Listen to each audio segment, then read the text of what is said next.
आज 23 जुलाई को पूरे देश के अंदर कैप्टन लक्ष्मी सहगल का मेमोरियल डे मनाया जा रहा है और ये मांग की जा रही है कि जो सरकारी स्वास्थ्य सेवाएं हैं वो देश में मजबूत की जाए।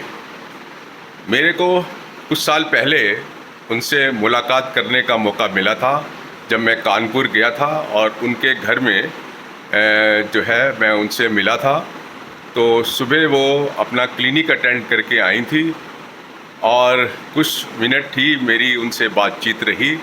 उसके बाद सुभाषिनी अली कॉमरेड ने हमें लंच भी कराया और मैं महसूस करता हूँ कि उस उम्र में भी उनकी जो स्पिरिट थी वो पूरी की पूरी देश भावना की स्पिरिट थी। आज सवाल ये है कि हमारे देश में जो स्वास्थ्य सेवाएं हैं सरकारी तौर पर वो बिल्कुल चरमरा गई हुई हैं और उसी का नतीजा ये हुआ है कि जब लॉकडाउन हुआ और महामारी हुई कोरोना की, तो जो सरकारी हॉस्पिटल्स थे वो इस चैलेंज को पूरी तरीके से जो है एक्सेप्ट नहीं कर पाए और लोगों को मजबूरी में प्राइवेट हॉस्पिटल्स से मदद लेनी पड़ी और प्राइवेट हॉस्पिटल्स में जो है उनको अच्छा खासा जो है लूट जो है लिया गया है। अगर हमारी स्वास्थ्य सेवाएं सरकारी तौर पर अच्छी होती तो कोरोना के लिए लोगों को सरकारी अस्पतालों में लाखों रुपया खर्च ना करना पड़ता। इसलिए ये बहुत ज़रूरी है कि जो सरकारी स्वास्थ्य सेवाएं हैं वो मजबूत की जाएं। और मैं ये कहना चाहता हूँ कि जो हेल्थ जो है हमारे देश में वो एक तरीके से स्टेट सब्जेक्ट है। इस पे सेंट्रल गवर्नमेंट आज की तारीख में कोई कानून नहीं बना सकती और किसी राज्य ने, दुर्भाग्य की बात है, इस पे कोई राइट टू पब्लिक हेल्थ नहीं बनाया। आज किसी व्यक्ति का एक तरीके से राइट टू पब्लिक हेल्थ नहीं है कि वो कोर्ट में जाकर जो है सरकार अगर उनको इलाज नहीं देती तो उसको वो चैलेंज कर सकता है।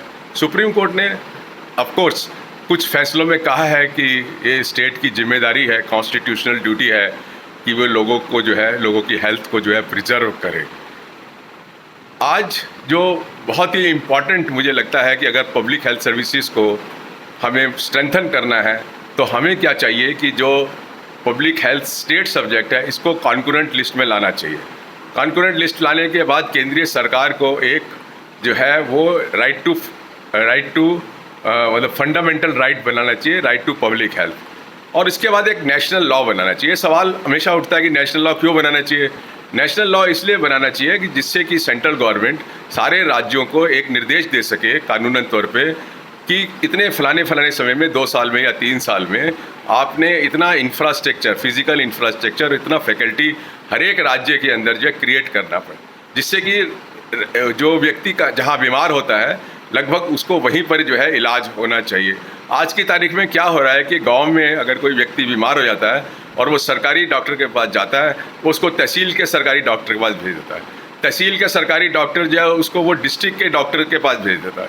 डिस्ट्रिक्ट का डॉक्टर जो है उसको उस स्टेट की जो राजधानी होती है वहाँ पर उसके अस्पताल में भेज देता है और उसके बाद वो जो अस्पताल होता है राज्य के कैपिटल के अंदर, वो भारत का कैपिटल जो है दिल्ली, वहाँ पर उसको एम्स के लिए भेज देता है।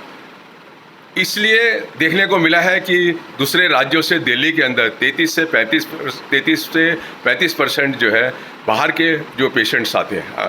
ये नहीं है सवाल कि वो यहाँ पर उनका स्वागत है, लेकिन सवाल ये है कि ऐसी दूर दूर से आने की उनको ज़रूरत क्या है। अगर वहीं पर ही उनका हेल्थ का, पब्लिक हेल्थ का सिस्टम ठीक हो तो उनको यहाँ तक आने की ज़रूरत नहीं है।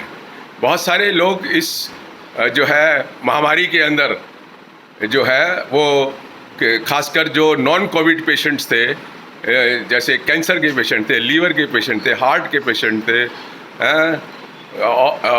ट्यूमर्स थे, वो लाइलाज बहुत सारे लोग जो है वो इसलिए मर गए कि बहुत सारे हॉस्पिटलों को कोविड डिक्लेयर कर दिया गया और उनको टोटली नज़रअंदाज किया गया। तो ये अच्छी बात नहीं है। यहाँ पर हमें ये होना चाहिए कि कोई भी व्यक्ति इसलिए ना मर जाए कि उसका इलाज जो है वो नहीं हुआ क्योंकि उसके पास पैसे नहीं थे। तो हम ऐसा देश चाहते हैं जैसे क्यूबा है कि हर एक व्यक्ति को जो है फ्री एंड क्वालिटी जो है हेल्थ जो है पब्लिक हेल्थ सिस्टम से हेल्थ की सर्विसेज मिलनी चाहिए। Thank you.